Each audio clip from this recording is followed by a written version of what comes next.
छत्तीसगढ़ में विधानसभा चुनाव की तारीखों के ऐलान होने के बाद हर जगह चुनाव का माहौल है। रायपुर शहर की 4 विधानसभा सीटों सहित रायपुर जिले की बाकी विधानसभाओं में भी लगातार चुनाव की चर्चाएं चल रही हैं। इस चुनाव में सब अपनी अपनी राय रख रहे हैं, लेकिन इस चुनाव को लेकर छत्तीसगढ़ की महिलाओं की क्या राय है, महिलाओं की क्या सोच है, वो इस चुनाव को लेकर क्या सोचती हैं। हम रायपुर जिले के धरसींवा विधानसभा क्षेत्र में पहुँचे हैं और कुछ महिलाएँ हमारे साथ मौजूद हैं। उनसे समझने की कोशिश करेंगे कि आखिर इस बार का चुनाव उनके लिए कैसा है और उनकी इस चुनाव को लेकर वो क्या सोचती हैं। विधानसभा चुनाव की तारीख अब बिल्कुल नज़दीक है।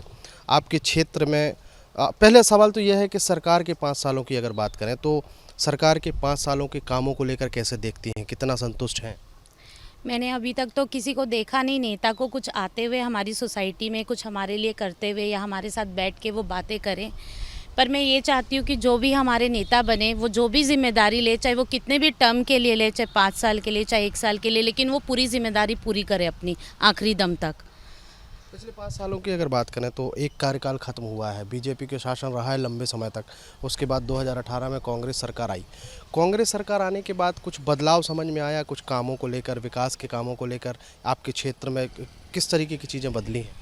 किसानों को लेके मुझे लग रहा है कुछ चेंजेस हुआ है। जैसे पत्ते का काम है, जो गरीब लोग थे वो डायरेक्ट बेचने लग गए अब गवर्नमेंट को, तो उनको बहुत फ़ायदा हो रहा है, उनमें उनको तरक्की महसूस हुई है। और ये चीज़ हमने भी देखा है, नोटिस किया है। जैसे कि हम लोग पत्ता व्यापारी थे तो हम लोग का नुकसान हुआ है और उनका वृद्धि हुआ है, तो ये चीज़ तो हुई है। कुछ चीज़ें तो होती है, हर नेता करता है, लेकिन बस नेता ऐसा हो कि जो सबको लेके चले और आखिरी दम तक अपनी जिम्मेदारी पूरी करे। बिल्कुल। आपसे अगर सवाल किया जाए तो स्वास्थ्य, शिक्षा और बाकी मूलभूत सुविधाओं को लेकर काम ठीक ठाक चल रहा है? ठीक तो है, पर शायद कुछ बहुत सेटिस्फैक्ट्री अभी भी नहीं है। उम्मीदें बहुत हैं। और जैसे कि मैं गवर्नमेंट सेक्टर में हूँ, मैं प्रोफेसर हूँ, तो हम लोगों को काफ़ी हुआ है अभी, मतलब सैलरी वगैरह से ले लेके, पर बहुत सारी चीज़ें ऐसी हैं जो हमको अधूरी लगती हैं अभी। जैसे युवाओं को लेके स्वास्थ्य का भी और डेवलपमेंट चाहिए। कई ऐसी चीज़ें हैं, कई इस प्रकार की बीमारियां हैं जिनके लिए डॉक्टर्स यहाँ पे अवेलेबल नहीं है। और आसपास जैसे मेडिकल फैसिलिटी है, उसमें भी बहुत इम्प्रूवमेंट, अभी इम्प्रूवमेंट बहुत चाहिए। अगर कोई कुछ वादे करता है, मान लो जो भी नेता आते हैं वो कुछ वादे करते हैं तो उसको पूरा करें, ये उम्मीद हमको है। आपके क्षेत्र में जो 2018 में विधानसभा चुनाव हुए थे उस टाइम का माहौल अलग था, अब धीरे से माहौल फिर से एक बार चुनावी हो गया है, तो वर्तमान में क्या लग रहा है? चुनाव है, चुनाव जैसा माहौल दिख रहा है शहर में? नहीं, बहुत ज़्यादा तो नहीं समझ में आ रहा मुझे।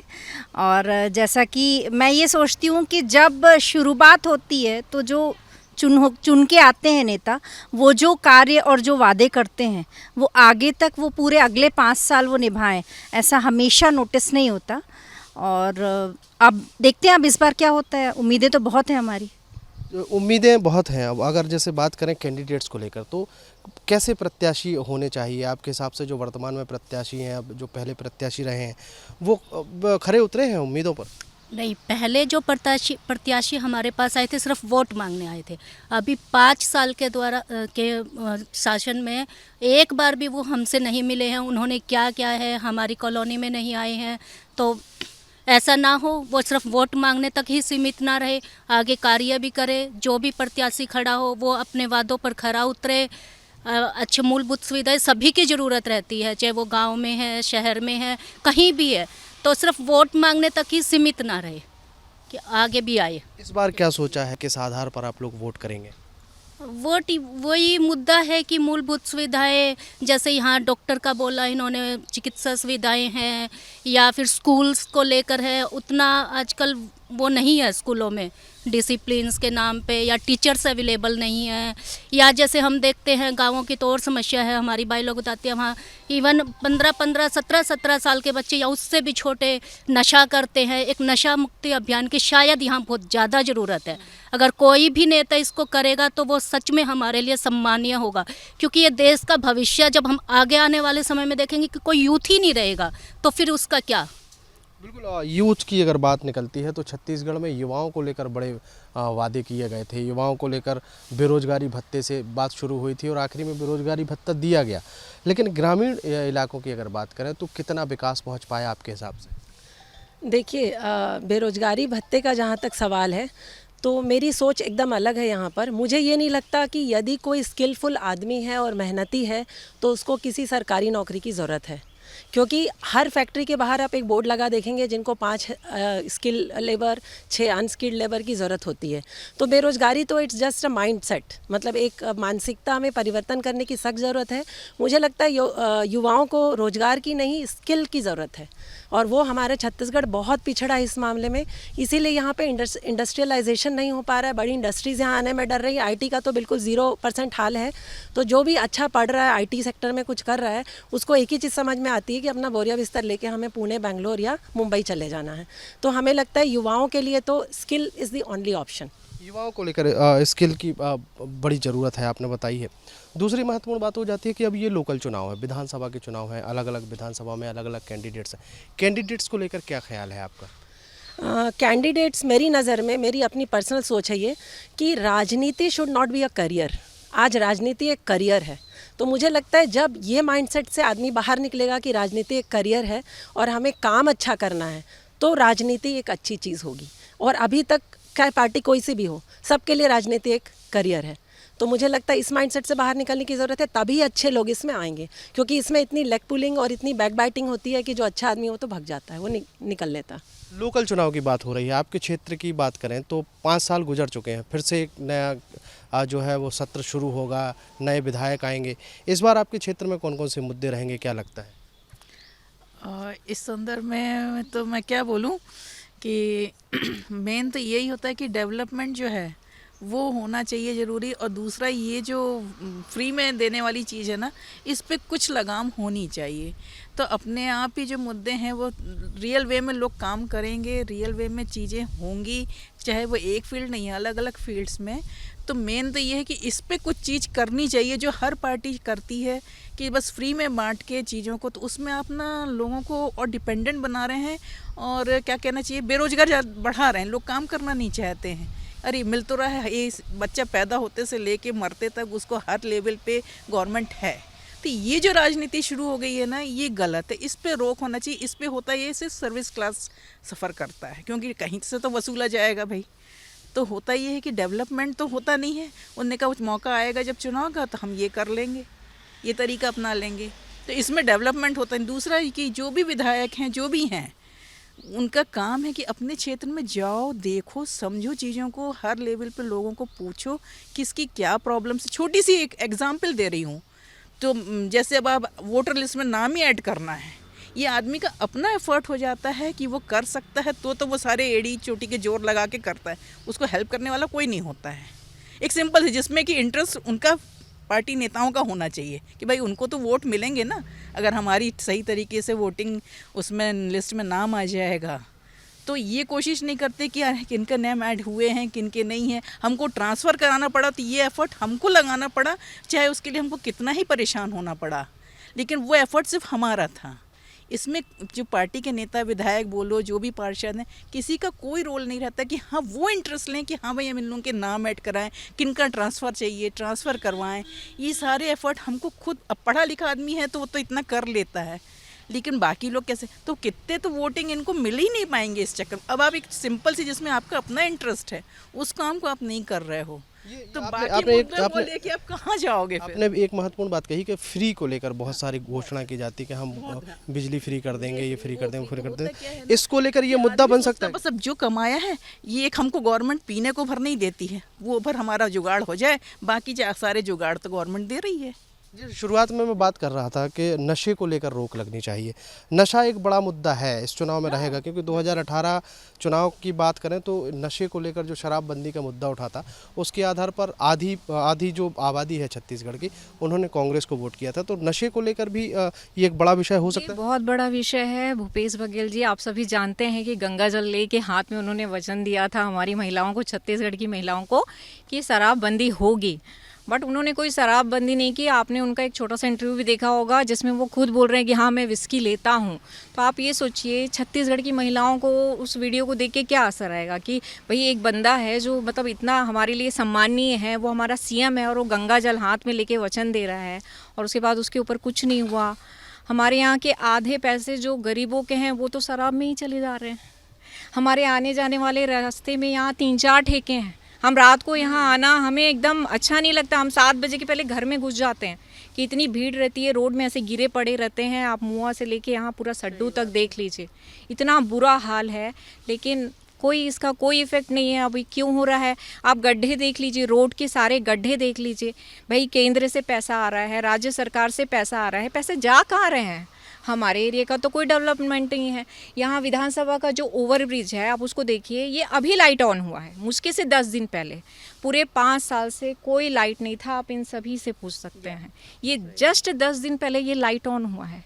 तो ये क्या है? हमें आप जिस जगह पे रहती हैं यहाँ बहुत सारा इलाका जो है वो ग्रामीण परिवेश में है, ग्रामीण इलाका है, बहुत सारे ग्रामीण लोग रहते हैं। उनसे जब बातचीत होती है, मुलाकात होती है, तो उनका क्या सोचना है कि किस आधार पर वो वोट करेंगे, और क्या उनको लगता है कि वो चुनाव में है? बिल्कुल वो चुनाव में है, बट उनका आधार यही है कि ये शराबबंदी किया जाए।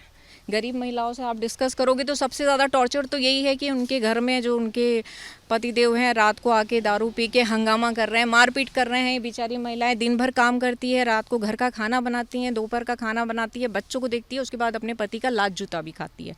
उसका कारण यही है भूपेश सरकार की, जो उन्होंने नशाबंदी नहीं किया है, बस वही मुद्दा है। और ये सरकारी बात होगी, प्रदेश स्तर की बात होगी, लोकल मुद्दों की बात करें तो लोकल कौन कौन से विषय होने चाहिए आपके हिसाब से? एक मुझे जो चीज़ ऐसा लगता है कि जो छत्तीसगढ़ी संस्कृति वाली जो बात आती है, मुझे लगता है वो कहीं ना कहीं थोड़ा अपील तो करती है। और डिबेट इस बात पे होता है कि छत्तीसगढ़ी कौन है, क्योंकि यहाँ का मूल निवासी तो गोंड है और बाकी सारे लोग बाहर से आए हैं। तो मेरी राय में छत्तीसगढ़ी वो है जो यहाँ की संस्कृति में रचा बसा है, जो यहाँ के तीज त्योहारों को समझता है, जो यहाँ के खान पान को अपनाया हुआ है, वो व्यक्ति छत्तीसगढ़ी है। तो जो छत्तीसगढ़ी वाद जो है वो डिस्प्यूट वाला कोई मैटर ही नहीं है। जो संस्कृति को अपना लिया वो छत्तीसगढ़िया है। तो ये चीज़ एक है यहाँ पे। और लोकल जो गांव में मैं देख पा रही हूँ कि युवाओं में खेती को लेके बहुत ज़्यादा निगेटिविटी है। वो सोचते हैं कि बहुत तुच्छ काम है और खेती पे तो वो हाथ ही नहीं लगाते, पत्ते खेलते रहते हैं पेड़ के नीचे बैठ के, और खेतों में मजदूर नहीं मिलते। प्रदेश सरकार तो खूब दावे करती है कि हमने किसानों के लिए बहुत किया है, किसानों की तरफ रुझान बढ़ रहा है लोगों का। किसानों को समर्थन मूल्य धान का डेफिनेटली मिला है, उनके खाते में पैसा आता है तो वो अपने लिए उसको खर्च करते हैं, अपना जीवन स्तर उससे ऊंचा उठाते हैं। लेकिन युवाओं की जो मानसिकता है वो अभी भी ग्रामीण इलाके में ऐसी है कि वो 6,000 की नौकरी करेगा लेकिन अपना जो 5 एकड़ खेत है वो उसमें काम नहीं करेगा। उनको लगता है कि ये काम बहुत छोटा और तुच्छ है। तो मानसिकता यहाँ पे भी परिवर्तित करने की ज़रूरत है कि खेती कोई बुरी चीज़ नहीं है। हम बाहर जाते हैं, जब विदेशों में देखते हैं तो लोग इतनी बड़ी एग्रीकल्चर लैंड में अकेले 1 या 2 आदमी जो है पूरी खेती कर पाते हैं। तो थोड़ा सा मानसिकता चेंज करने की ज़रूरत है, क्रॉप साइकिल चेंज करने की ज़रूरत है, क्योंकि धान का केवल समर्थन मूल्य देने से काम नहीं होगा। हमें क्रॉप अलग अलग, जिस चीज़ की बाहर डिमांड है, जिस चीज़ को हम बाहर से ना मंगवाएं, यहाँ हमारे देश में उसकी पूर्ति हो जाए, ऐसी क्रॉप की तरफ भी ध्यान आकर्षित करने की ज़रूरत है। लोकल विषयों की अगर बात करें तो जिस तरीके से तमाम तरीके की बातें हो गई, एजुकेशन की हमने बात कर ली, स्वास्थ्य की अगर हमने बात कर ली, किसानों को लेकर बातचीत हो गई, ग्रामीण परिवेश को लेकर बातचीत हो गई। एजुकेटेड शहर में एजुकेटेड कॉलोनियाँ बहुत सारी ऐसी हैं, वहाँ के लिए भी कुछ बचता है कि सरकार को ये भी करना चाहिए? मुझे तो लगता है कि एजुकेटेड फैमिली में भी बच्चों को वो जो मोटिवेशनल आजकल बहुत चल रहा है, एंटरप्रेन्योरशिप और मोटिवेशनल स्पीकिंग, ये सब उसको थोड़ा और एडवांस लेवल पे जाके, और जो बोलते हैं ना ये जो चीज़ें, मतलब कि उनको गिफ्ट्स देना, और ये जो थोड़ा भी अगर प्रिविलेज दिया जा रहा है कि ताकि वो हमसे रुझान, हमारी तरफ उनका रुझान बढ़े, किसी को भी, चाहे वो आप छोटे लेवल में बोले, चाहे एजुकेटेड लोगों के लिए बोले, चाहे युवाओं के लिए, किसी को भी फ्री का बांटना बंद कीजिए। कोई भी नेता है, सिर्फ एक ही उम्मीद है हमारी कि फ्री का बांटना बंद कीजिए। As I am in college, तो कॉलेज के भी यंगस्टर्स को मैं देखती हूँ कि बहुत सारी, जैसे अभी मोबाइल बटे थे तो आईटी क्रांति तो आई, मोबाइल बहुत डिस्ट्रीब्यूट हुए पहले, कि अभी भी बहुत कुछ हो रहा है। तो अभी जो हो रहा है एटलीस्ट अब उसको थोड़ा सा, शुरू में तो ज़रूरत थी तो किया गया, बट इन 5 सालों में थोड़ा कम करना चाहिए था, क्योंकि हर किसी के पास वो है। और आईटी तो ऑब्वियसली अभी नेट उनको बहुत फ्रीली अवेलेबल है और they don't know how to use. तो बहुत सारी चीज़ें उनके लिए अवेयरनेस प्लान्स शुरू कराए जाए, उनको काम के प्रति अग्रसर कराया जाए। जैसे मैं अभनपुर में जाती हूँ, मुझे अभी भी भिखारी बहुत दिखते हैं और सिर्फ वो ऐसे रहते, मतलब काफ़ी तो यंग और बहुत अच्छा वर्क कर, वो वर्क कल्चर कहाँ जा रहा है? क्योंकि फ्री का मिल रहा है। हर किसी को फ्री का मिल रहा है। आपको मेड्स नहीं मिलेंगे, जैसा कि भाभी ने कहा नशा वाला, तो हर कोई जो जेंट्स पर्सन्स होते हैं वो नशा करके पड़े रहते हैं, लेडीज़ वर्क कर रही है, अदरवाइज़ बहुत लोग तो वर्क करना नहीं चाह रहे। तो वर्क के प्रति मेनली मेरा कहना ये है अवेयरनेस प्लान्स जिस भी क्षेत्र में कर सकते हैं किए जाएँ। और अब अगर बात करें तो अब बारी जनता की है। 5 साल तो सरकार का टाइम रहता है, विधायक का टाइम रहता है, मंत्री का टाइम रहता है, अब बारी जनता की है। जनता को किस आधार पर वोट करने चाहिए? बहुत सारे विषय निकल कर आए हमारे बातचीत में। सभी जनता को पहले तो वोट करना चाहिए। एक वोट से भी बहुत बदलाव आता है, हमें सबको वोट ज़रूर करना चाहिए।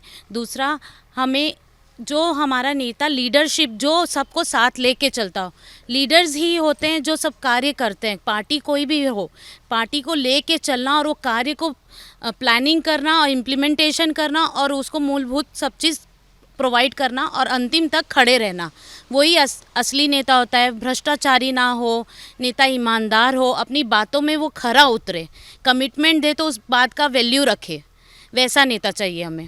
बिल्कुल, कमिटमेंट दे तो उस पर खरा उतरे। आपके हिसाब से इस चुनाव में आपकी क्या सोच है, किस आधार पर वोट करेंगे?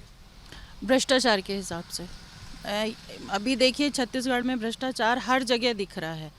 आप कहीं पे भी जाइए, 500 रुपये दीजिए आपका काम हो जाता है। ये गलत बात है ना। काम करना है, आप अपनी योग्यता के हिसाब से, अपने कैपेबिलिटी के हिसाब से काम होना चाहिए, इसी आधार पर वोट देना चाहिए। आप क्या सोचते हैं इस चुनाव को लेकर? मैं ये सोचती हूँ कि सबसे पहले ज़रूरी है कि जो युवा है उनको रोज़गार मिले। ये बेमतलब का ये वादे ज़रूर करते हैं, बट ये बेरोज़गारी, सब जो भी भ्रष्ट काम होता है बेरोज़गारी के कारण होता है। आप उन्हें नेता लोग प्रॉमिस ज़रूर करते हैं कि हम रोज़गार देंगे, बट आप दे के बताएं।